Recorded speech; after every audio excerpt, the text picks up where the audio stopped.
My name is Haramandeep Singh, and today is December 15th, 2013. How old were you in 1984? I was 16 at that time. And what was your occupation at that time? I was a student in high school. Okay, where were you in June 1984? I was in Chicago, Illinois, suburbs of Chicago, Illinois. Okay, how did you hear about the June 1984 attack on the Barsab? I mean, I heard of it through the community. My parents were very involved in the Sikh community in the Gurdwara. And then on top of that, we heard through the media, the news. Um, this is how we were made aware of what was happening. Okay, so what was your reaction? Well, my reaction as a youth growing up in the West was actually quite, quite strong. I mean, I felt like I was violated. I felt I was violated as a person, and then definitely as the community. So it was a very strong reaction. It was a very, it was a reaction that actually helped propagate me to get a better understanding of myself and my faith and my heritage in a large way. Where were you in November 1984? Same place. I was in high school in suburbs of Chicago, Illinois. Okay, and how and when did you hear about the November violence? Same sort of thing, through the community in the Gurdwara and through the media, TV. Okay, what did you basically hear? Like, do you have any sources like newspapers or anything?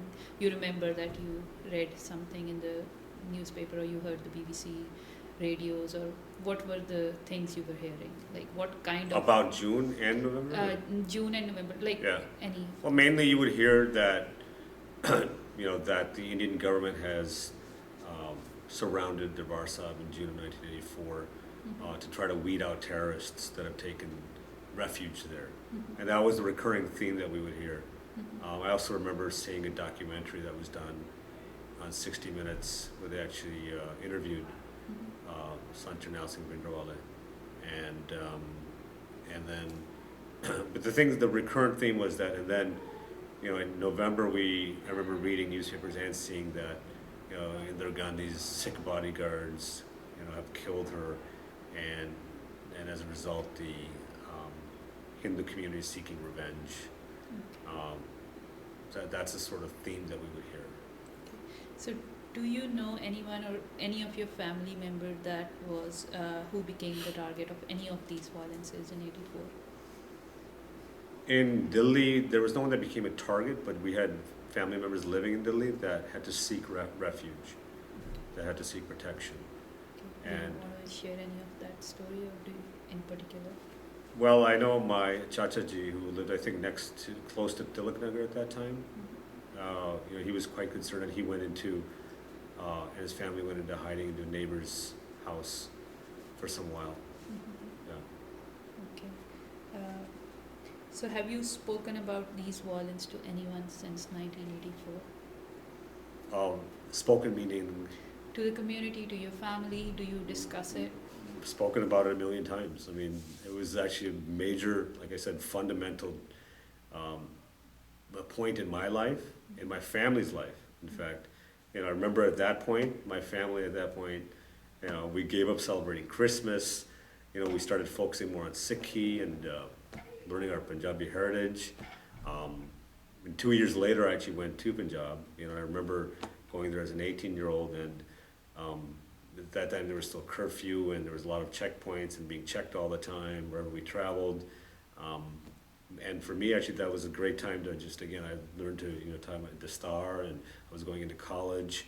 And, the conversations kept going on and on and on to the point where I can keep rambling if you want, basically, to the point where, we started doing retreats with Sikh children around the United States, into learning our heritage, into Sikhi.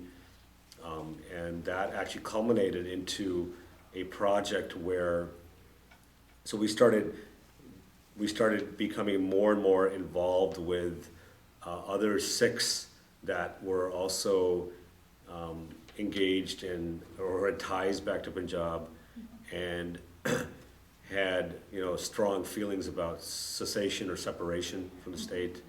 My dad actually started working a lot with different Khalistani organizations, and it led to the point where we actually decided to do create an organization that would work in Punjab, and so we actually spent time in Punjab working, and this is all. Much of this was built upon what happened in '84 and the Sikh struggle, and actually we started spending a lot of time with human rights activists. We spent time with Jaspal Singh Dhillon. He came here. We spent a lot of time with him. We heard a lot of stories about the human rights violations taking place. So it was a huge, huge impetus for us to start moving as a community and doing things.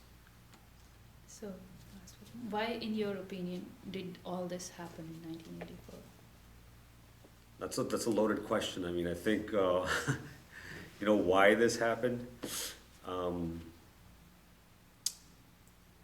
Partly it has to do with, I think, the changes that have taken place in the community over the years, right? As a community, we lost our sense of who we were, and we became more and more entrenched into the societies around us.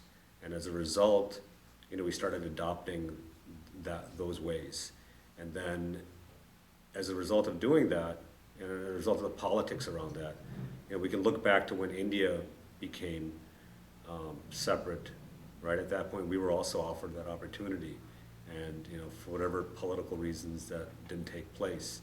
But we were promised certain things, those rights weren't granted, then we started speaking up against that, and slowly, it funneled into where the state really thought of us as a significant movement and community, and the state decided to take action on that. Thank you.